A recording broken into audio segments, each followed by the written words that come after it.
안녕하세요. 밤투자 커뮤니티 멘토를 맡고 있는 이발톡톡입니다. 오늘도 뭐 장이 좋았어요. 흐름이 좋았어요. 지금 계속 주식 비중을 줄이는 포지션을 취하고 있죠. 코스닥 같은 경우는 그제부터 인버스 비중 1%씩 어제까지 샀고, 오늘은 이제 지수가 좀 밀려갖고 냅뒀고요. 그렇게 갖고 인버스 비중이 이제 한 2% 정도 돼 있는데, 인버스 비중은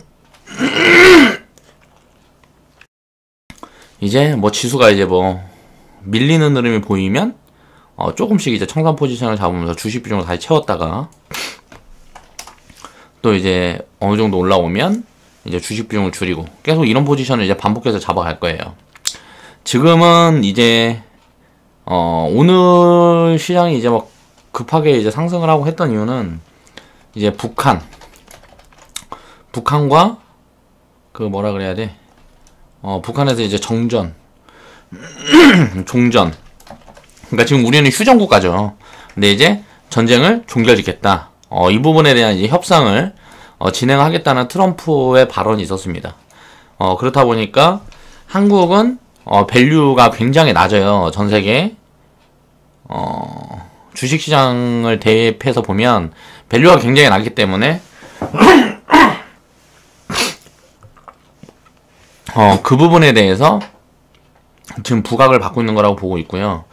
일단 굉장히 큰 모멘텀입니다. 이제 중국이랑 이제 종전 협상이 진짜 마무리가 되고, 이제 중국이 경제 개방을 하는 부분이 진행이 된다 그러면 중국이랑 이제 북한이랑 붙어 있는 중국과 한국은 굉장한 모멘텀이 이제 발생을 하게 되는 거죠. 그래서 이제 건설 부분에서 엄청난 모멘텀이 들어오고 있기 때문에, 이게 북한 이슈로 인해서 대장주로 부각을 받을 수가 있어요. 건설 섹터를 필두로 한 산업재부터 해서, 이렇게 해서 이런 부분이 확대가 되면 여기에서 이제 일자리가 어마어마하게 늘겠죠. 그러면 당연히 이제 내수도 어느 정도 좋아지는 부분들이 만들어질 거고, 이제 집값이 좀 잡히고 뭐하고 하게 되면, 가계부채가 이제 줄어들게 되면 우리나라는 굉장히 성장 모멘텀이 이제 커지는 그런 국면을 맞이하게 될 거예요.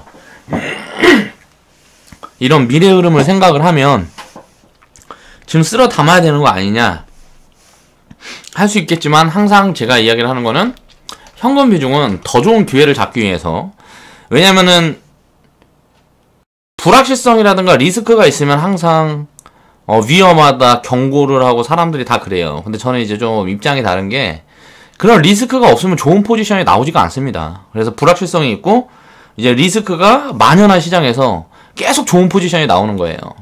그리고 이제 시장이 막 갈 때는 포지션을 잡기가 굉장히 어려워요. 그렇기 때문에 따라잡는 매매를 하거나 뭐 그렇게 해야 되는데, 그렇게 하는 게 아니고, 시장이 진짜 좋아서 불확실성이 없고 시장이 좋은 구간에는 주식 비중을 그냥 100% 보유하고 가면 되겠죠. 그런 부분들을 이제 생각을 해보고, 그래서 우리는 이제 지금 주식 비중을 50%, 70%, 50%에서 80%까지 이제 매일 대응이 가능한 분들은, 그리고 대응이 그렇게 안 되는 분들은 50%, 70% 이제 볼 때마다 이제 유동 대응을 하고, 뭐 이제 한 달에 한 번이나 이렇게 보고 할 수 있는 분들은, 시간 여력이 많이 없는 분들은 주식 비중 50%만 가지고 기다려라 라는 코멘트를 자꾸 드리고 있죠. 지금 이제 아직은 몰라요. 이제 이란이라든가 미국과 이란에 이제 또 분쟁이 있을 수가 있습니다.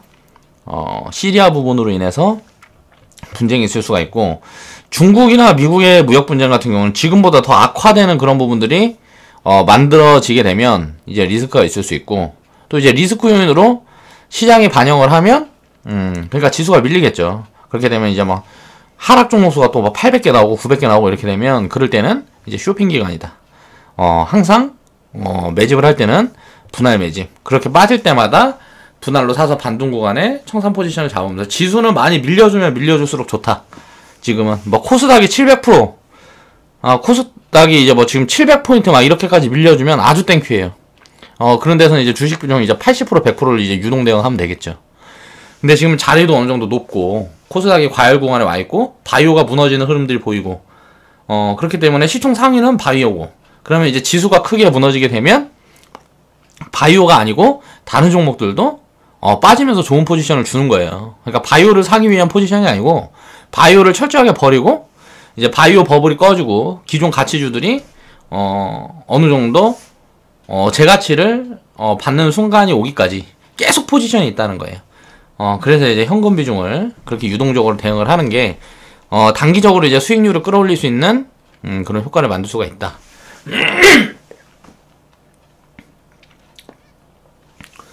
물론 이런 거 저런 거 다 싫다. 항상 주식 비중 100% 운영을 할 거다. 그렇게 하는 분들은 매달 적립식으로 자금을 투입을 해야 돼요. 계좌가 빠질 때마다 일정금을 투입을 하고, 그러니까 현금을 주식 계좌에다 넣는 게 아니더라도 항상 내가 보유하고 있는 현금이 있는다든가 그렇게 돼야 지금은 좋은 구간이고, 주식 비중을 계속 100% 가져가려고 그러면 일단 계좌 따블을 만들어야 된다. 그때까지는 이렇게 유동 대응을 하든지 아니면 주식 비중을 천천히 늘려가면서 그렇게 운용을 하는 게 유리하다.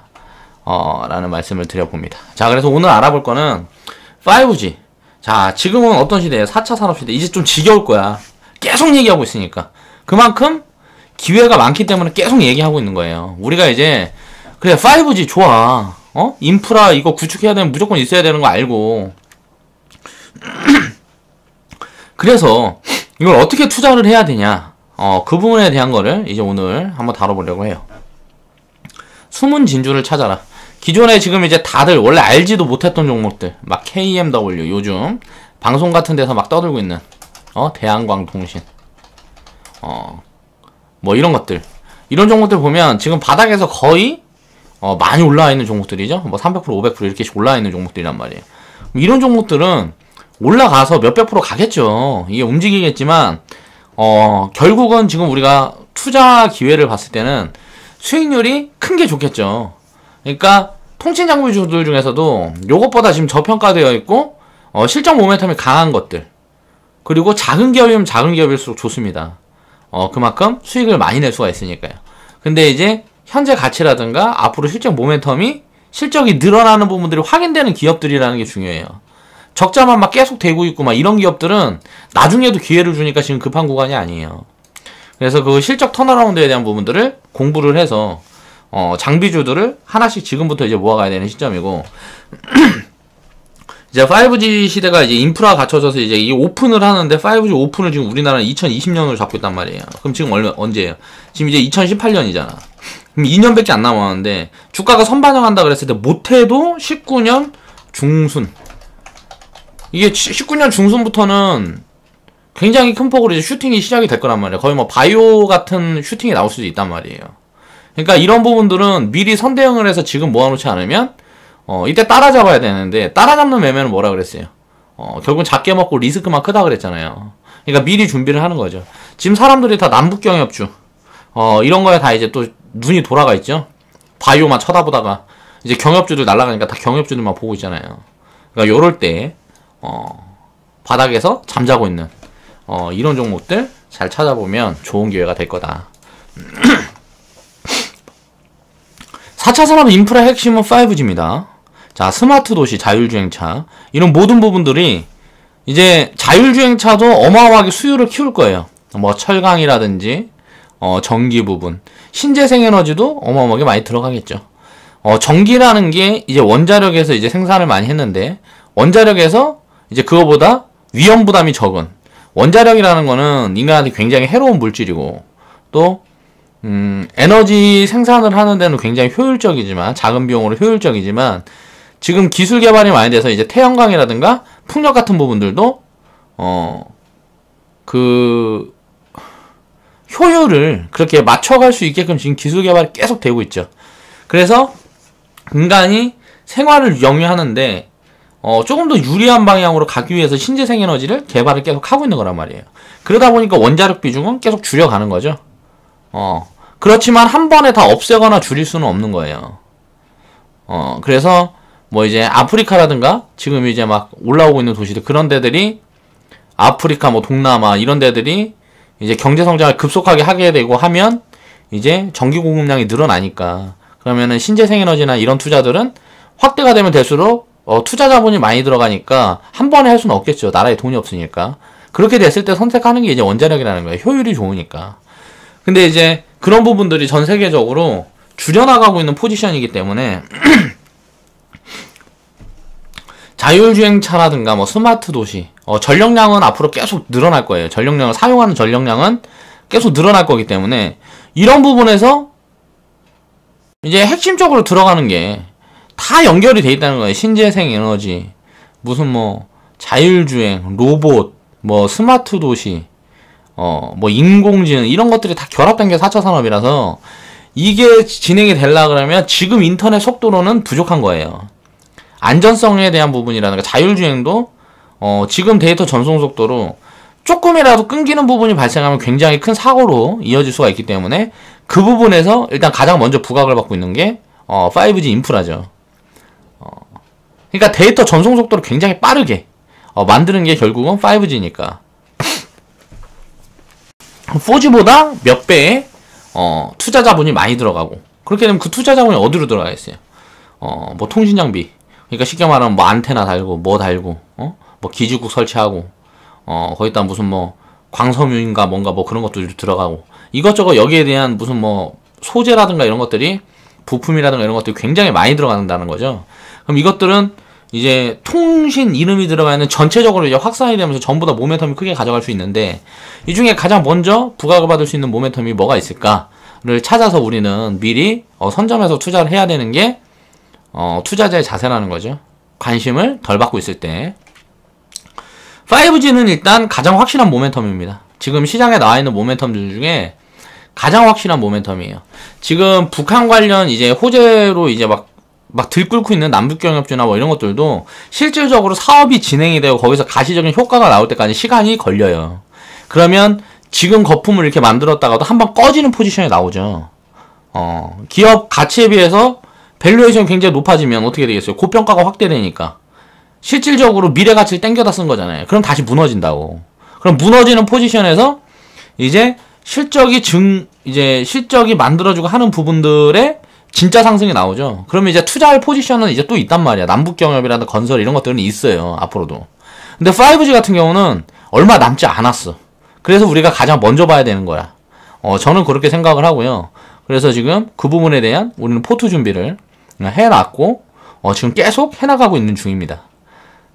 이제 다만 이제 시장이 아무리 모멘텀이 좋아도 여러 가지 요인들로 인해서 막 흔들리고 뭐하고 하면 같이 빠진단 말이에요, 다. 그러니까 글로벌 경제 흐름이 둔화가 되면 함께 흔들리죠. 그리고 끊임없이 인간들의 심리를 흔들어요. 투자자들 심리를 흔들죠.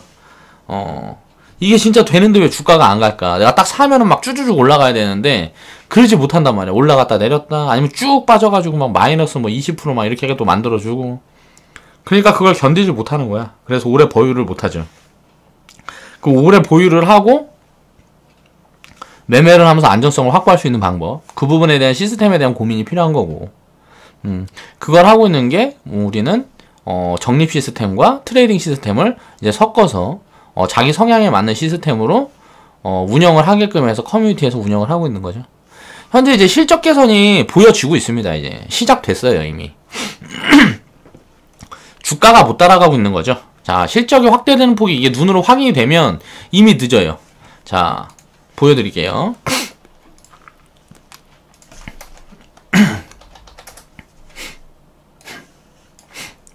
자, BH라는 종목이 있습니다. BH라는 종목이 움직인 건 언제예요? 자, BH라는 종목이 바닥권에서 움직인 건 딱 그 그림 그려보면 바닥권에서 여기에서 이제 매지 포지션이 딱 나왔고, 이제 마지막으로 이게 실적이 확인이 안 됐어. 이때는 거래량이 빵 터졌죠. 자, 마지막 눌림 구간, 이 구간이 이제 마지막 포지션이라는 거예요. 그리고 나서 포지션이 없었죠. 자, 그리고 나서 이게 뭐 1,000몇백 원에서 2,000원에서 자 3만원까지 1,500%가 뛰었어요. 자, 이거를 한번 우리가 보자고요.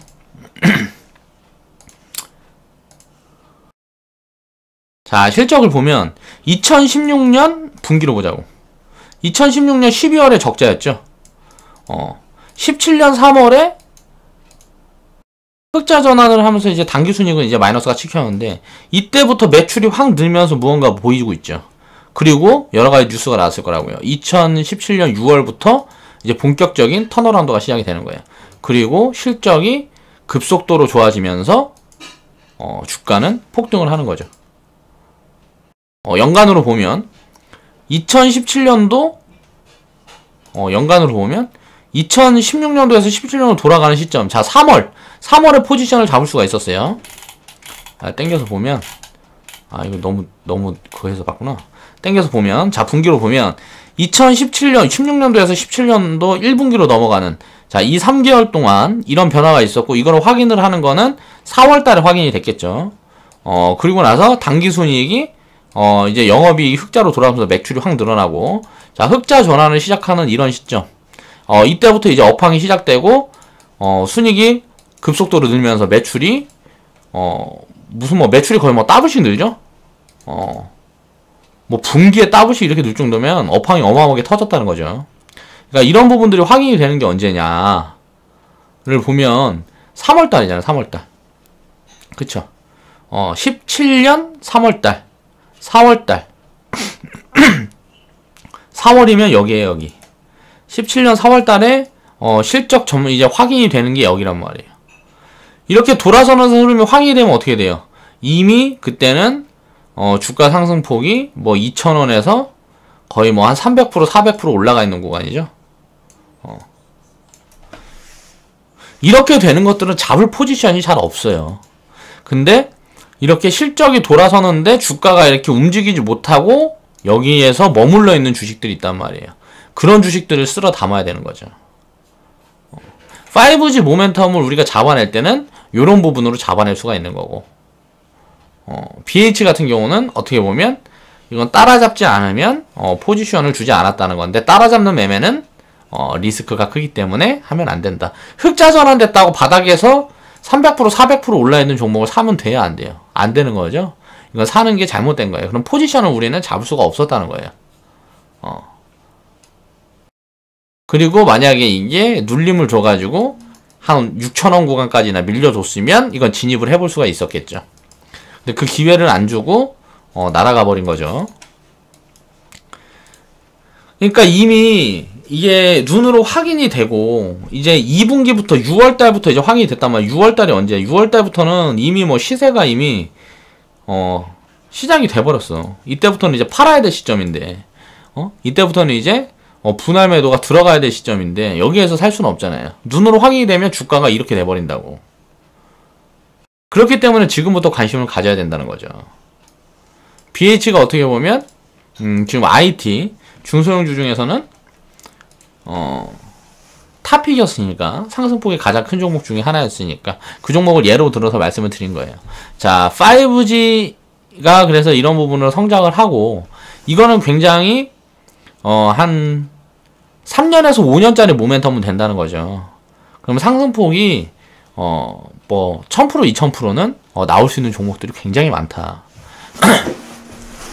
라고 볼 수 있는 겁니다. 잘 찾아서 오래 보유를 해야 된다는 거죠. 대부분의 사람들은 그 수익을 그렇게 확대를 하지 못하고 조금 먹고 다 던지겠죠. 자, 모든 게 눈에 보여질 때는 지금 방금 말했던 것처럼 나눠 팔아야 될 때예요. 이미 눈에 실적이 보여지고 뭐하고 하면 나눠 팔아야 될 때라고. 이제 기회를 또 줄 때는 있어요. 실적이 보여주고 하는데 이게 왜곡이 될 때가 있어. 주가가 왜곡이 돼서 반영을 못해서 올라가지 못하는 거야. 이런 주식들은 사담을 수 있겠죠. 이때도 그런 기회는 있단 말이에요. 그러면 우리가 이제 이렇게 미래 실적이 좋아질 것들을 알고 그 부분에 선취매를 해서 실적이 돌아서는 시점에 이렇게 주가가 크게 튀는 종목들을 우리가 가지고 있다면, 그 종목들을 나눠 팔면서 실적이 이렇게 터졌는데 못 올라간 종목들을 다시 매집을 해가면 되겠죠. 그런 게 이제 선순환 구조라는 거예요. 복리가 입혀지는 거죠. 어떤 종목이 200% 수익 구간에 매수금 빼고 첫 매수 원금 빼고 매도, 그래서 다시 요런 종목들을 또 사요. 그럼 어떻게 돼요? 수익금이 수익을 확대해주고 수익금이 수익을 확대해주고, 이 복리라는 게 입혀지는 거죠. 그러면서 계좌는 큰 폭으로 굉장히 빨리 불어난다. 이런 포지션을 한번 잘 잡으면 지금 시장에 있는 모멘텀은 뭐 있어요? 뭐 5G 그리고 북한 모멘텀 있고 자 사우디 모멘텀이 있습니다. 자 중국 1대1로 모멘텀이 있고요. 자 4차 산업 모멘텀이 있어요. 4차 산업 모멘텀이 아니라 무슨 전기차 자 수소차 모멘텀이 있고요. 이 여러가지 모멘텀들 중에 한 개만 내가 딱 해도 나는 이제 투자로 엄청난 성과를 거둘 수가 있다는 거예요. 그러니까 놓쳤다고 항상 막 아쉬워하고 뭐하고 할 필요가 없다는 거예요. 놓쳤다고 따라다니면 어떻게 돼요? 나중에 내가 이게 눈에 보일 때는 이미 늦으니까 눈에 보일 때는 이제 남들은 팔고 있는데 나는 이제 그 자리에서 산단 말이야. 그럼 다음 기회들을 놓치는 거죠? 다음 모멘텀을 잡을 수 있는 기회들을 놓치는 거란 말이에요. 이 기회는 계속 놓치는데 따라잡으면서 놓치면 안 된다는 거예요. 미리 선점을 해서 기다려가지고 여기서 수익이 나는 걸 덜어서 이제 뭐 5G 뭐 우리가 투자를 해서 여기서 수익이 많이 나면 이걸 덜어서 이제 북한 모멘텀이 있는 아직 주가에 반영이 안 된 기업들을 사서 모으고 또 여기에서 수익이 크게 나면 그 부분을 덜어서 이제 이쪽으로 2030년도까지 모멘텀이 장기 모멘텀이 있는 주가가 움직이지 못한 밸류에이션이 적당한 그런 쪽에 또 덜어서 태우고 또 1대1로 이쪽에 태우고 중국 소비주 이런 데 태우고 전기차 수소차 이쪽이 또 약간 부진하면 이쪽으로 태우고 하면서 수익금을 계속 돌리고 하는 이런 시스템들이 만들어져야 된다는 거예요. 5G가 처음에 제가 작년에 계속 언급했을 때는 이제 바닥에서 머리를 들 때 바닥에서 상승폭이 이제 100%에서 뭐 300% 막 적게 간 것들은 50% 막 이렇게 수익 구간이 나왔을 때 그때 막 사야 되냐 막 떠들기 시작했단 말이에요, 사람들이. 그 전에는 관심도 없다가 그러다가 제가 계속 기다리라 그러다가 이제 언급을 시작한 지 얼마 되지 않았죠. 이 조정을 받을 만큼 충분히 받았고 이 모멘텀들이 입혀지는 시기가 이제 얼마 남지 않았다. 자, 전에 2017년도에 제가 계속 언급을 했던 그 구간에서 움직였던 거는 그거는 이제 머리를 든 거고 이제부터 움직이는 거는 본격적으로 움직일 거라는 거예요. 이제 움직이기 시작하면 그러니까 그런 부분들을 잘 생각을 해서 우리는 투자를 해야 된다는 거죠. 자, 5G는 제가 2017년부터 계속 언급드렸던 섹터군이고 이제 움직이면 이게 이제 움직이기 시작하면 바이오 주도 장세에 상승했던 바이오 종목들 이 종목들의 상승폭 부럽지 않은 수익들을 만들어 줄 거다. 조정장에 지금 잘 추려서 지금 리스크가 막 만연한 이 구간에 잘 추려서 포트에 꼭 편입이 돼 있어야 되는 섹터군이라고 보고 있어야 됩니다. 적립계좌 같은 경우는 제가 보니까 10%에서 15% 정도 지금 우리는 이제 5G 이쪽에 담겨 있고 자 트레이딩 계좌 같은 경우는 수익금을 이제 수익률을 잘 모아서 수익금으로 보유하는 그런 포지션을 취해가고 있습니다. 자 SK텔레콤 5G 주도주는 뭐예요? 다른 산업군이랑은 달라요. 이게 주도주가 그동안 설비 투자를 해서 이제 돈을 많이 벌고 그걸로 재투자를 하는 구간이 아니고 아직 시작을 안 했어. 이쪽은 IT 지금 무슨 뭐 D램이라든가 이런 부분들은 과거에 투자를 많이 해놨던 부분들이 지금 이제 수익이 확대되는 부분인 거고 이쪽은 이제 투자를 아직 진행을 안 했기 때문에 당연히 이통 3사 KT, LGU 플러스, SK텔레콤 이 세 종목들이 아직 부각을 못 받는 거예요. 이 종목들이 움직이는 건 19년 중순부터 움직일 수도 있고요. 좀 늦으면 2020년, 2021년부터 움직일 수도 있겠죠. 근데 이제 지금 바닥을 잡아가는 흐름들이 나오니까 지금 이제 우리가 충분히 매집해볼 만한 좋은 포지션이 나오기 때문에 지금부터 이제 관심을 가져야 된다는 거예요. 자, 6월 달에 이제 배당을 주죠. 중간 배당을 줘요. SK텔레콤 같은 경우는. 배당 매력도 좋고. 근데 지금 요즘 무슨 이슈가 있어요? 악재를 사라. 무슨 뭐 통신료 무슨 부분들을 뭐 오픈해라 뭐라 하면서 이제 막 주가 막 무너지고 있죠. 지금 또 남북경협주 뭐 이런 쪽으로 이제 자금이 몰리고 있으니까 이제 소외가 되는 부분들이고 5G 쪽이 전부 다 좀 소외가 되는 부분들이고 지금 보면 SK텔레콤 같은 경우는 매집할 수 있었던 구간이 2008년부터 2012년까지였습니다. 우리가 딱 생각해 볼 게 있어요. 2008년도에는 이제 폭락이 나왔단 말이에요. 금융위기로 지수 폭락이 났을 때는 안 빠졌어요.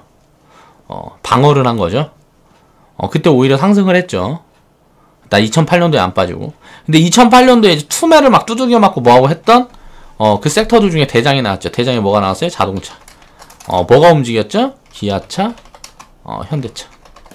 기아차 뭐 1500% 움직이고 현대차도 무슨 뭐 수백 프로 갔죠. 이 종목들이 이렇게 상승할 때가 언제다? 2009년부터 2014년까지. 자, 꼭지 잡은 시간은 2012년 정도 될 거예요. 자, 보겠습니다.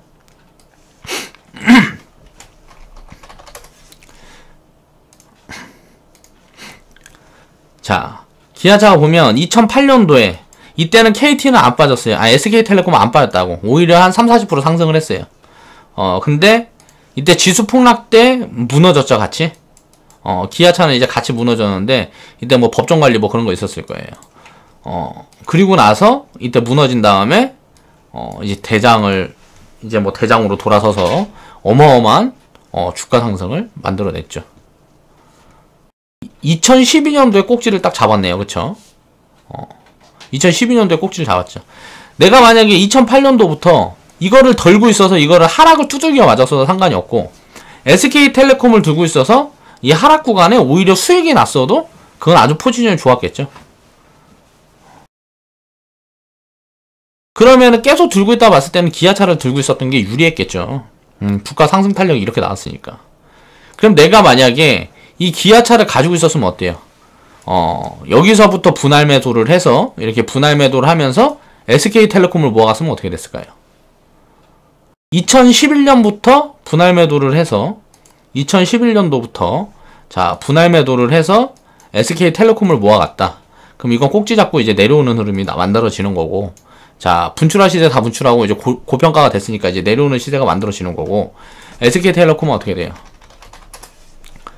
SK텔레콤은 2008년도에 잘 버티다가 자 바닥에서 2008년도에 오히려 이때가 18만원에서 22만원, 23만원까지 올랐으니까 거의 한 25%, 30% 정도 올랐겠네요. 오히려 빠질 때, 남들 빠질 때 얘는 먼저 이렇게 올랐고, 그리고 나서 이제 밀릴 때 2011년도부터 만약에 기아차를 팔아서 SK텔레콤을 사모았으면 어떻게 돼요? SK텔레콤이 이제 바닥을 탈피하는 흐름들이 만들어지면서 더블 이상 수익이 나온 거죠. 그러니까 포지션을 절대 한 번에 정리하는 게 아니고, 기아차 같은 경우도 2011년부터 포지션을 정리하면 어때요? 수익금을 논합하는 거죠. 여기에서 샀던 비중은 여기까지 갖고 있어야죠. 지금도 장기 투자는 그렇다는 거예요. 투자가 기아차를 안 갖고 있고 만약에 다른 걸 갖고 있었어. 이때 만약에 SK 하이닉스를 갖고 있었어. 그럼 어떻게 됐을까? 2008년도에 SK 하이닉스, 이제 SK텔레콤에서 나는 기아차보다 SK 하이닉스가 좋다고 생각해서 요걸 샀어. 그럼 어때요? 자, 6,000원 구간에서 뭐 3만원 구간까지 올라갔으니까 이것도 한 4,500% 올라갔죠? 기아차가 1,500% 올라갔지만 기아차보다 수익률은 3분의 1인데 이것도 엄청나게 큰 수익을 봤죠. 2년 동안 400%면. 이걸 덜어서 11년도에 똑같이 SK텔레콤 샀으면 어때요? 그러면 투자 효과는 복리를 만들어 준다는 거죠. 똑같으니까 똑같이 이때 투매 구간에 이걸 사 모았으면 투자 수익률이 크게 나오는 거죠. 결국은 먼저 가고 나중에 가고 할 뿐이고, 그 업황이라는 건 돌고 돌고 하기 때문에 투자의 정답은 없고, 모든 포지션, 모든 대장주를 내가 다 잡을 거다 라는 욕심은 부릴 필요가 없다는 거예요. 우리가 투자를 하면서는. 지금 삼성전자 같은 거 많이 올라가 있는 거 지금 어때요? 지금 삼성전자 같은 거, SK 하이닉스 삼성전자 같은 거 많이 올라와 있는 거, 지금 바이오 셀트리온 같은 거 많이 올라와 있는 거, 내가 만약에 그 주도주를 잡았다 그러면 그거 팔아서 이거 사면 되겠죠. 모아서. 그리고 이제 2020년도 이후부터 SK텔레콤이 부각을 받아서 막 고평가 만들고 막 이제 뭐 주가 상승폭이 굉장히 크게 나오면 그거 팔아서 이제 수익금 팔아서 또 다른 쪽으로 옮기는 거고, 이런 게 투자라는 거예요. 지금 이제 6월 달에 배당도 거의 한 1, 2%는 줄 거 아니에요. 그쵸? 지금은 이제 LGU 플러스보다 KT보다 배당이라는 게 있기 때문에 SK텔레콤이 더 안정적이죠. 지금 이제 단기적으로 모으기에는. 그리고 이제 연말 배당은 다 이제 보통 보면 어때요? 중간 배당 했으니까 연말 배당은 얘네들이 더 주잖아. 그럼 우리가 통신 3사에서 돌린다 그러면 어떻게? 중간 배당 받은 다음에는 자, 여기에서 나온 수익금 만약에 중간 배당 구간에 이제 매집을 해갖고 여기서 수익금이 있었다 그러면 중간 배당 이후에는 7월 달부터는 요것들 모아가는 게 요것들이 만약 주가가 많이 안 올라가 있다 그러면 요것들 모아가는 게 연말 배당은 얘네들이 더 많이 주겠죠. 중간 배당, 연말 배당이나 나누어서 배당을 주니까 SK텔레콤은 이런 부분으로 이제 우리가 투자 포인트를 잡아볼 수도 있는 거고. 항상 포지션을 판단할 때 여러 가지를 대입을 해서 볼 때 투자에 실패를 하지 않는 이유는 않을 수 있는 방법은 장기 투자밖에 없어요. 장기 투자밖에. 내가 만약에 지금 주도주를 못 잡고 있다 그래도 투자가 실패가 아니라고. 우리 회원분들도 이제 슬슬 100% 종목들을 갖고 계시는 분들이 한 분 한 분 계속 나오고 있죠.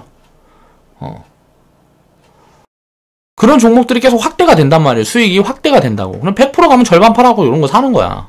그럼 그거 100% 가면 또 절반 팔아고 딴 거 사고. 100% 있는 게 100% 수익 중이었던 게 200% 300% 가면 또 어느 정도 팔아갖고 또 다른 거 사고. 그럼 수익이 계속 확대되는 포지션이 입혀진다는 거죠.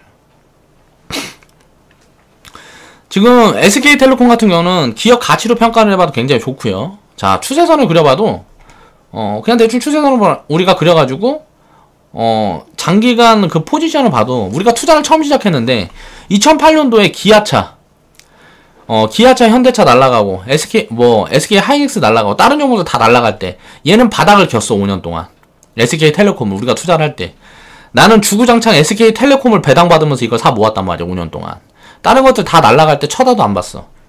그리고 나서 이제 내 시대가 와서 내게 100% 200% 갔을 때 이거 투자 실패냐고. 8년 동안 이렇게 투자를 했다고 쳐보자고요. 그럼 이게 투자 실패예요? 투자를 안 한 사람들보다는 어마어마하게 수익을 많이 냈잖아요. 8년 동안 배당 다 받고 200% 300%씩 냈으면 이건 어마어마하게 수익을 많이 낸 거죠. 또 이 매집 과정에서 시세 차익도 중간중간 만들어냈을 거고 배당도 받았을 거니까 이 수익은 무슨 한 200% 300%가 아니고 한 500% 이상 이렇게 돼 있겠죠. 근데 이걸 분할을 해서 기아차도 갖고 있고 SK텔레콤도 갖고 있고 뭣도 갖고 있고 했으면 어때요? 평균적으로 수익이 고르게 나와서 요거 하나만 운영했던 것보다는 수익이 더 크게 나왔겠죠. 물론 움직일 때마다 그 종목을 내가 만약 주도주를 100%를 내가 다 투자를 해서 그 주도주를 내가 끝까지 다 먹을 수 있다 그러면 그게 가장 수익률이 크겠지만 그거를 어떻게 인간이 짚어낼 수가 있어요. 그걸 짚어낸다는 건 신이지 말이 안 된다는 거죠. 불가능하다. 그래서 그 판단을 하기 위해서 우리가 먼저 볼 거는 가치 판단을 해야 되고 미래 모멘텀도 보여지는 걸 먼저 봐야 된다는 거예요.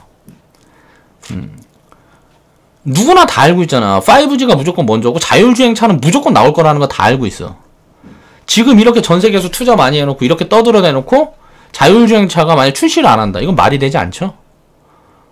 과거에 비행기가 처음 나왔을 때, 자동차가 처음 나왔을 때, 인공지능과 자율주행 그 정도의 혁신인 거예요. 그러면 인간이 생각을 딱 했으면 그렇게 되는 거야. 인간이 되게 무서운 게 인간은 무언가 생각을 하면 진짜 그렇게 이루어져요. 어떻게든 만들어낸다고. 창의력이라는 걸 가지고 있는 그런 사람은 그 창의력이라는 걸 가지고 있기 때문에 무언가 기준이 잡히면 그 그림이 되는 거예요. 그래서 사람이 목표가 뚜렷하면 그 사람은 그 목표를 이루어요.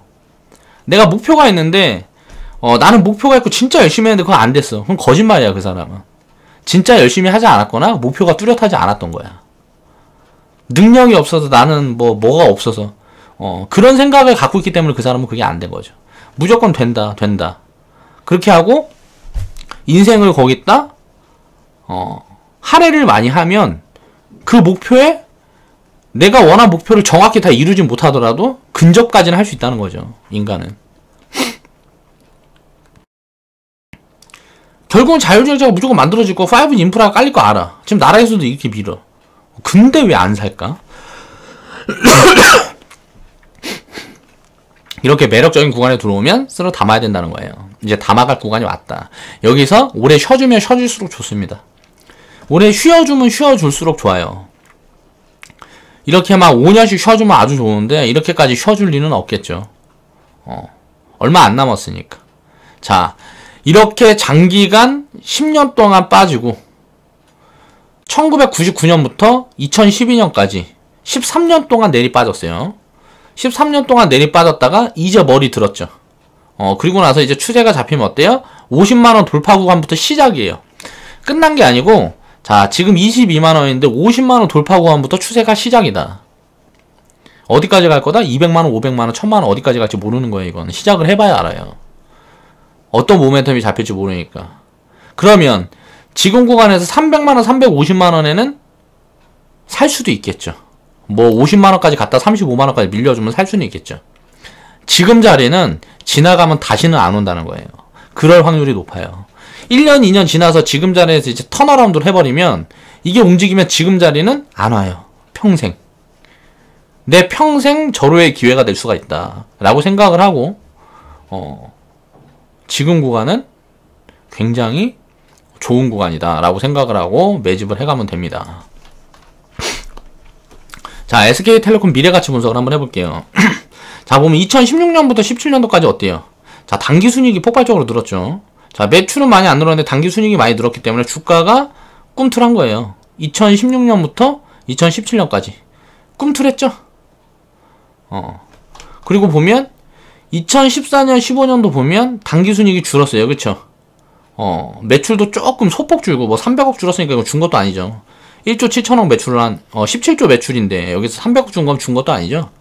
근데 단기순이익이 한 2천억 줄었어요. 자, 어때요? 자, 2천억 줄었으니까 여기서 2015년에서 16년도까지 빠졌죠. 그럼 이 빠지는 동안은 기회란 말이에요. 이게 올라가서 그동안 못 샀는데 이게 빠져주니까 이 밑으로 와서는 이게 기회라고. 근데 이때는 어때요? 추세가 잡혀있는 구간이 아니니까 사서 2016년 17년도에 어느 정도 이제 수익 실현을 하고 지금 이제 제대로 투매 구간이 들어온 거란 말이에요. 악재가 있어야 항상 투매가 나와요. 이 악재가 있기 때문에 지금 투매 구간이 들어온 거라고. 자, 보면 어때요? 이게 왜곡이야. 2018년도에 어때요? 2017년보다 실적이 나아지죠. 2018년도에. 근데 어때요? 주가 포지션을 보면 2018년인데 지금 빠졌네. 2017년보다 수익이 나아지는데 예상 가이더스는 이거보다 안 좋게 나올 가능성이 있겠죠. 근데 오히려 이 예상치에 부합하면 어떻게 될까요? 주가는 상승하는 폭이 굉장히 빨라질 거다. 이런 게 왜곡인 거예요. 움직여야 되는데 못 갔다.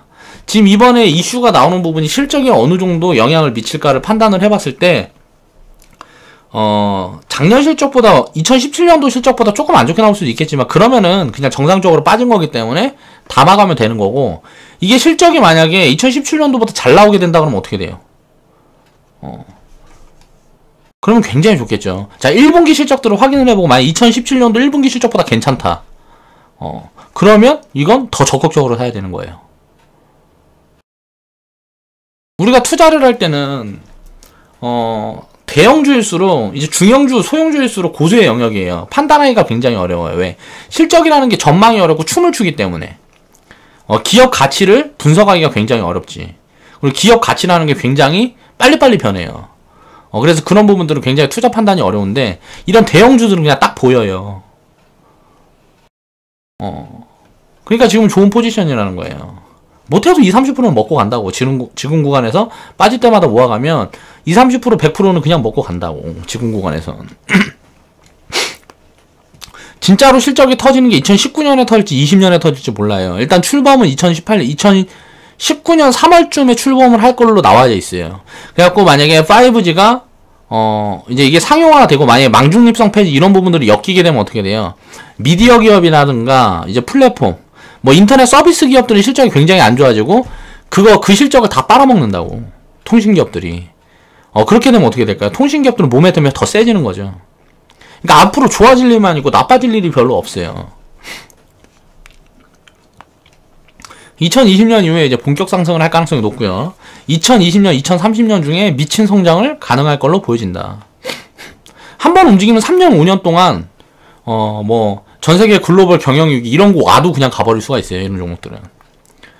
우리나라 내수에만 해도 이 인프라가 우리나라 내수에서 먹고 사는 부분만 해도 어마어마하게 파급력이 있다는 거죠. 그러니까 지수 방어에도 좋고 거기다가 배당도 많이 주고 기업이 2, 3년만 있으면 성장을 폭발적으로 할 거다. 그러면 어떻게 해요? 지금이 절호의 기회라는 거죠. 매집을 급하게 할 필요는 없습니다. 한 지금부터 한 1년 정도는 매집 구간을 줄 걸로 보고 있어요. 자, 매집은 30만원 밑에서 매집을 하면 돼요. 지금 22만원인데, 자, 수익금을 쌓아가면서 하든지 어떻게 하든지, 월적립을 하든지 어떻게 하든지, 이게 이 자리에서 빠지고 올라가고가 중요한 게 아니고, 30만원 미만 구간에서 매집 구간인 거예요. 그리고 30만원 돌파하면 이제 가진 것만 보유를 하고, 50만원 구간 금방 가면, 수익금은 어느 정도 정리를 해놓고, 원래 매수금 정도 보유를 하고, 이제 50만원 돌파하면 가진 걸로 쭉 수익 확대. 이런 관점으로 대응을 하면 된다는 거죠. 투자를 할 때 너무 단기적인 포지션으로 이렇게 막 일회일비하게 되면 진짜 큰 수익을 다 놓치게 됩니다. 이런 미래 가치를 분석을 해서 입힐 수 있는 부분들을 스스로 판단을 할 줄 알아야 돼요. 5G 시대가 되면 이제 매집을 급하게 할 필요는 없다. 5G 인프라 투자를 하면 설비를 늘리니까 당연히 실적이 둔화될 건 뻔하죠. 인프라 투자를 진행을 하면 이거는 이제 실적이 둔화될 건 뻔한데, 그 실적이 둔화된다고 해도 실적이 잘 나오게 되면 주가 상승 탄력이 더 클 거고, 그거보다 조금 덜 나오게 되면, 실적이 덜 나오게 되면 적자를 볼 수는 없으니까. SK텔레콤이 적자를 볼 수는 없어요. 적자 보면서 나라에서 하는 말 들을 리가 없으니까. 기업은 독점 구조를 또 가지고 있기 때문에, KT, SK텔레콤, LG유플러스 이렇게 독점 구조를 가지고 있기 때문에 그 부분 자기가 손해보는 짓거리를 안 할 가능성이 높다는 거죠. 그리고 이제 5G 시대가 되면 자율주행차를 타면서 SK텔레콤에 돈을 내야 될 거예요. 그리고 망중립성 폐지 이 부분이 부각이 되게 되면 우리나라 방송사며 무슨 인터넷 업체며 1인 방송사며 뭐며 구글에 있는 유튜브며 다 SK텔레콤, KT, LG유플러스에 이제 뭐 5G 이거 인프라 갖고 있는 데다 다 돈을 내야 될 거란 말이에요. 미국은 망중립성 폐지를 해서 우리나라 기업들이 미국으로 진출을 해서 미국에 있는 통신 기업들한테 다 돈을 내는데, 우리나라는 요걸 안 해갖고 해외 기업들한테 공짜로 시장을 열어줄 일은 없죠. 결국은 이런 식으로 다 될 거란 말이에요, 나중엔. 우리나라에서 이제 기업들이 미국에 진출을 해요. 카카오가 보고 뭐 일본 같은 데 진출을 해서 그쪽 통신 기업들한테 만약에 다 돈을 내. 니네 그 인프라 좀 사용을 할게. 그리고 5G 이거 써갖고 다 돈을 내는데 우리나라에는 공짜로 다 들어오면 어떻게 되겠어요? 말이 안 되죠? 결국은 될 수밖에 없다는 거예요, 이건. 그렇게 되면 통신 기업들은 정말 수익 구조가 어마어마하게 늘어나는 거예요. 우리나라에 있는 전 산업 구조에, 산업을 사용하고 있는 모든 거에 다 이제 돈을 받을 수가 있는 거잖아요. 스마트 도시에서 이제 돈 받고, 어디에서 돈 받고, 돈 받고, 돈 받고. 그렇게 되면 어떻게 되겠어요? 수익 구조가 엄청나게 커지겠죠. 공룡이 되겠죠.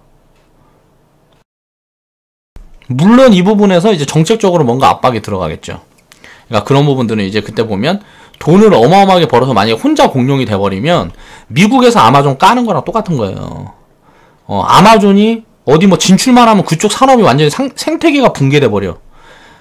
아마존이 예를 들어갖고 마트를 해버리면 마트 다 망해버리고, 아마존이 막 옷 팔아버리면 옷가게 다 망해버리고. 지금 미국은 그러고 있잖아요. 그 통신사들이 아마존 같은 그런 파워를 가지게 된다, 앞으로 미래에는. 그래서 무조건 갖고 있어야 된다, 무조건. 한국은 또 뭐가 있어요? 통신이 전 세계 최강국이죠. 기술 수출을 할 거라는 거예요. 그럼 미래에 이제 어마어마하게 어떻게 커질 건지는 가봐야 알겠지만 우리가 어느 정도 예측을 해볼 수는 있다는 거죠. 자, 통신 3사는 한국에서 독점적인 구조를 갖고 있기 때문에 장기적으로 거의 확실한 투자처라고 볼 수가 있다. 한국전력과 이통 3사, 요거는 거의 이거보다 확실한 기업이 없어요, 투자하기. 한국전력 같은 건 왜 그래요? 우리나라 전기 유통을 하는 유일한 기업이죠. 자, 이게 만약에 이통 3사처럼 민영화 돼버리면 어떻게 돼요? 날아가겠죠? 민영화 되기 전에는 그냥 고만고만 뭐 배당 주면서 기업 활동 하겠죠.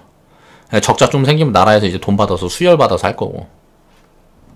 그러다 이제 뭐 성장성이라든가 하면서, 자, 이 유통 사업을 어떻게 쪼개가지고 여기저기 너도 해고 누가 할 수 있는 사람 아무나 할 수 있게끔 경쟁 체제로 만들게 되면 한국전력은 이제 민영화가 되겠죠. 이게 왜냐면은 이게 독점적인 구조에서 이제 민영화를 해줘버리면 안 되니까 이 부분에서 한국전력이랑 뭐 지금 SK텔레콤, KT, LG유플러스가 경쟁하는 것처럼 경쟁자들을 만들고 이걸 민영화 시켜버리면 어떻게 될까요? 한국전력이 거기선 대빵이겠죠. 이통 3사 마찬가지고 한국전력이 뭐 에너지 사업은 다 하고 있는 거고 에너지 유통기업이니까 이통 3사는 어때요? 통신사는. 그러니까 이건 이 기업들만큼 투자하기가 한국에서 좋은 기업이 없다는 거예요. 장기적으로. 주가가 얼마가 빠지고 뭐 이런 거는 중요한 게 아니라는 거예요. 자, 그럼 5G 투자 포트폴리오를 이제 우리는 어떻게 짤 건가? 이통 3사는 인프라 구축하기 전까지 이제 투자를 계속 해야 돼요. 통신사들이 투자를 해야 된다면 SK텔레콤, KT, LG유플러스가 투자를 해야 돼요. 그러면은 이 돈이 어디로 갈까를 봐야지. 이 투자라면. 이 투자로 인해 수혜를 보는 섹터들은 뭐예요? 통신 장비 섹터들. SK텔레콤이 자기네들이 직접적으로 기지국 막 여기저기 다 짓고 뭐 이걸 자기 자체 내에서 혼자 다 할 수는 없잖아요. 그러니까 협력업체라든가 여러 기업에서 이 부분에 이제 납품을 하는 기업들이 있을 거고 그쪽으로 투자가 들어갈 거라는 거죠. 통신사에서. 그래서 통신장비 섹터들이 먼저 움직이는 거예요. 2018년, 2020년까지 일단 통신장비 섹터가 이통 3사보다 파동을 훨씬 크게 만들어낼 거다. 그리고 나서 이제 통신사 쪽으로 옮겨가겠죠. 투자 확대되고. 그리고 이제 인프라 구축이 어느 정도 끝나면 통신장비 섹터는 신산업에 이제 진출을 해서 그쪽에서 효과를 거두지 못하면 어떻게 될까요? 기업은 계속 쪼그라들겠죠. 이익이 둔화되고 할 테니까 어마어마하게 인프라 구축하는 구간 동안은 이제 돈을 계속 크게 벌다가 이제 이거를 세계로 확대를 하고 글로벌로 확대를 해서 기술 수출하고 거기에 나가서 이제 뭐 건설사들 다 해외에 나가 있는 것처럼 그렇게 돼서 이제 덩치 키우고 하지 못하면 어떻게 될까요? 줄어들겠죠. 인프라 투자가 어느 정도 마무리되는 구간부터는 선별적으로 잘 살펴야 되는 거죠. 그전에는 대한민국에 있는 통신장비 섹터는 적자 기업들 말고는 거의 다 움직일 거라는 거예요. 언제까지? 2020년에서 2022년까지. 그때까지는 장비 섹터가 탄력이 더 클 거기 때문에 이쪽에다 비중을 주면서 이통 3사는 모아가면 되겠죠. 그러니까 5G 투자는 그걸로 딱 규결이 되는 거예요. 2020년 이후에는 통신장비 섹터는 글로벌 사업 구조가 잘 갖춰진 경우는 지속해서 이제 성장을 할 거고 내수에 그쳐서 이제 우리나라에서 이제 해외 진출 못하고 신산업 못하면 어떻게 돼요? 이제 사업 다각화 실패하면 이익이 줄어들면서 기업은 계속 실적이 안 좋아지겠죠? 몰락하겠죠. 이렇게 돈을 크게 벌 때 그 돈을 투자를 해서 이제 더 확대되고 성장을 해서 더 커가는 기업들이 이제 대기업이 될 거고 그렇지 못한 기업들은 몰락을 하겠죠. 자, 치킨 게임이 시작될 거라는 거예요. 그리고 2020년까지는 2020년 이후에서 이게 5년이 갈지 2년이 갈지 3년이 갈지는 모르죠. 2020년 넘어간 다음부터는 어느 정도 우리가 챙길 거 다 챙겨놓고 가진 걸로 수익을 확대하는 구간으로 가는 게 좋은 포지션이다 라고 보는 거고. 그러니까 이제 2020년 2021년까지 통신장비 이름만 들어가 있으면 지금 바이오라고 이름만 들어가 있으면 이게 무슨 뭐 그냥 이름만 들어가 있으면 다 올라갔죠. 이것처럼 움직일 가능성이 크다. 그렇게 강한 상승폭을 만들 가능성이 크고 그 이후에는 이제 지속성장 기업과 도태되는 기업, 그러니까 진짜와 가짜가 나뉘기 시작한다는 거죠. 2020년 이후부터는 이제 통신사들은 지금 우리나라 한국 통신 3사는 10년에서 한 20년 동안 장기 사이클을 만들 가능성이 굉장히 높다. 그러니까 뭐 몇십 년 동안 그동안 투자한 자금들을 이제 회수하면서 성장을 가파르게 하는 구조가 만들어질 거라는 거고. 자, 투자 포지션은 그럼 우리가 어디에다 봐야 되냐? 통신장비 기업들이 이제 자금을 분산을 해서 어떤 놈이 진짜가 될지 모르니까 지금 일단 당장 현재 가치가 좋은 것들에 이제 분산을 해놓고 이제 수익이 나오면 그 수익을 확대를 해서 거기에서 이제 비중을 쪼개서 다른 데로 돌리게 되면 리스크 관리가 그렇게 자동으로 되겠죠. 이통 3사 주식은 여기에서 수익 내는 걸로 어느 정도 배분을 해서 모아가면 되는 거고. 이런 식으로 포지션 대응을 딱 짜놓으면 투자하기가 굉장히 편하죠. 단기적인 수익에 휘둘리게 되면 큰 수익을 놓쳐버릴 가능성이 높다. 그러니까 신중하게 보유 물량을 안전하게 키워갈 수 있는 방법을 우리는 고민을 해야 된다는 거죠. 그래서 주가가 잠깐 이렇게 움직이고 뭐하고 한다 그래갖고 막 뭐 힘들어하고 나만 소외받는 것 같고 이런 생각을 할 필요가 없다는 거예요. 이 5년 동안 기아차가 움직이고 SK 하이닉스가 움직이고 또 무슨 뭐 유수의 많은 것들이 움직였어요. 뭐 2008년 이후에 이제 2009년, 10년, 11년, 12년 이 동안 굉장히 많은 기업들이 움직였는데 SK텔레콤이 혼자 소외가 됐죠. 그리고 나서 잠깐 이제 뭐 한 100% 정도, 100%, 150%, 뭐 200% 이 정도 움직였다가 이제 다시 또 조정을 받고 있는데 결국은 보면 20년 동안 조정을 받은 거죠. 요 바닥에서만 놀고 있으니까. 20년 전에는 어땠어요? IMF 때 이때는 대장이었어요. IMF 때 어때요? 글로벌 불황오고 1999년도에, 1998년도에 다 박살났을 때 통신사는 대박이 났죠. 이때 SK텔레콤이 5만원에서 500만원 갔을 때예요. 이건 이제 액면 분할한 거고 이게 5만원에서 아마 500만원 갔을 때 거예요, 이게. 그리고 나서 이제 액면 분할을 한 거고 5만원인가 10만원에서 이게 400만원인가 500만원까지 갔다고 SK텔레콤이.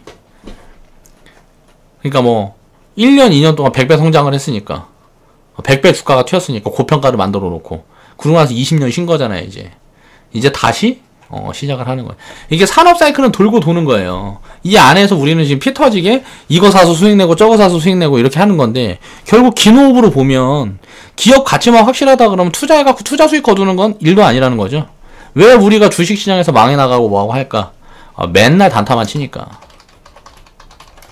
단타도 뭐 좀 칠 줄 좀 알고 뭐하고 다 비중 관리 해가지고 리스크 관리하고 할 수 있는 사람들은 안 망해. 왜 망해?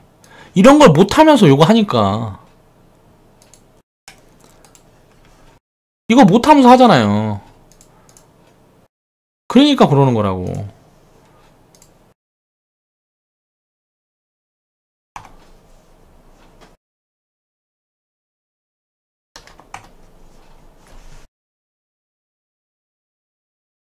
자, 잠깐 보여드릴게요. 안 되겠다, 이거. 잠깐만요. 이거를 지워야 하니까.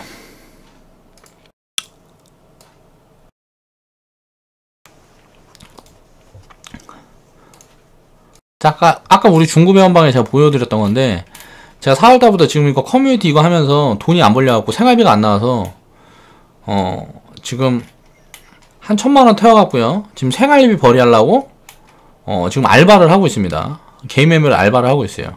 알바하고 있는데 보면, 자, 단타 매매 수익률이에요. 지금 보면, 보이나? 이렇게 해도 보이나? 안 보이지? 어떻게 줄여야 돼, 이거? 자, 보면, 이게 언제부터야? 4월 9일부터, 4월 18일이니까 9일 동안, 9일 동안, 1000만원 가지고, 수익률 10% 만들었잖아요. 단기 매매에서. 이 정도 매매할 수 있는 사람들은 해도 된다고. 이 정도 매매할 수 있는 사람들은 해도 된다고. 딱 보니까 하루 손실 있었네, 하루. 9,000원. 그쵸? 하루 손실 있었잖아. 그리고, 계속 무슨, 30만원, 10만원, 뭐 1000만원 갖고, 뭐 100만원, 200만원씩 사서, 뭐 20만원, 7,000원, 뭐 5만원, 30만원, 결국 내가 9일 동안 100만원 10% 수익 냈잖아요. 그쵸? 나 이거 알바한다고 하는 거야. 내가 단기 매매 못해서 하지 말라는 게 아니에요. 실력이 안 되는데 해갖고 다 말아먹을까봐 하지 말라 그러는 거지. 왜 그렇게 말하면 마음을 몰라. 그래서 그 기본을 알려드리려고 내가 우리 회원분들한테 적립계좌에서 우리가 단기방도 운영하고 하고 있잖아요. 지금 시스템을 새로 짜고 있어갖고 지금 수익이 많이 안 나는 건데, 리딩하는 거랑 여러 가지 살펴야 돼서 제가 굉장히 이게 단기 리딩까지 막 이렇게 같이 복합적으로 하려고 하니까 굉장히 어려워요. 그래서 그걸 효율적으로 할 수 있는 방법을 지금 짜고 있습니다. 그런 부분들이 이제 되면, 나중에 다 알려줄게요. 어느 정도 좀 이제 경험이 됐고 뭐하고 해갖고 중구배원 되고 나중에 해서 진짜 내가 좀 공부해보고 싶다 하면은 내가 공부방 만들어갖고 다 알려준다고. 그러니까 그 전에는 이렇게 진짜 투자들을 배우라고, 진짜 투자들을. 뭐 이렇게 해갖고 단기 이거 수익 보고 이게 중요한 게 아니야 그거. 몇 푼 된다고. 나야 지금 해갖고 지금 하고 있는 일 이거 해가지고 아 요즘 생활비도 빠듯하게 안 나오고 뭐하고 하니까 이거 안 되겠다. 그래갖고 매매해갖고 생활비 좀 빼자 해갖고 단기 매매 하는 거고, 단기 매매해갖고 생활비 빼려고 하는 거고. 지금 보면은 진짜 투자들을 이렇게 알려드리고 있잖아요. 우리 회원분들은 더 그렇죠. 이제 슬슬 이제 성과가 나오려고 이제 이게 입혀주고 있단 말이에요. 계좌에 이게 입혀지기 시작하면 단기 매매하고 뭐 그런 수익률을 따라가질 못해요. 계좌에 복리가 입혀지는 속도는 단기 매매 뭐 이런 걸로 따라가질 못한다고. 그거를 경험을 해봐야 되었고, 그리고 나서 이제 뭐 단타도 하는 거고 심심할 때 하는 거고. 우리가 간단히 생각해봐요. 단타 쉽게 말하면 뭐 10% 50% 수익 하루 일주일 제일 많이 내봐. 이게 이게 계속 이렇게 낼 수 있는 것도 아니에요. 어떻게 하다 4대 받고 뭐하고 해갖고 이렇게 하고 수익을 낼 수가 있어요. 이렇게 수익을 낼 수가 있는데, 장기 투자해갖고 이거는 결국 내 자산을 많이 쪼갠 거예요. 쪼개가지고 이게 뭐 1000% 수익 종목, 예를 들어 내가 5년 보유를 했어. 5년 보유 그래갖고 1000% 수익 중이야. 1000% 수익 중인데 이게 오늘 갑자기 상한가 갔어. 상한가 30%. 이게 어떻게 돼요 이거? 30% 수익 나면 어떻게 돼? 1000%에서 하루에 300% 수익 나오잖아. 그쵸? 그러면은 이런 수익들이 여기저기서 이게 확대되고 뭐하고 치고받고 하면서 지가 수익 내주고 얘가 수익 내주고 막 이렇게 되면 이런 수익으로 이걸 쫓아갈 수 있냐 이거예요. 장기적으로 이런 틀을 만들면 절대 단기 수익률은 요걸 쫓아가지 못해요.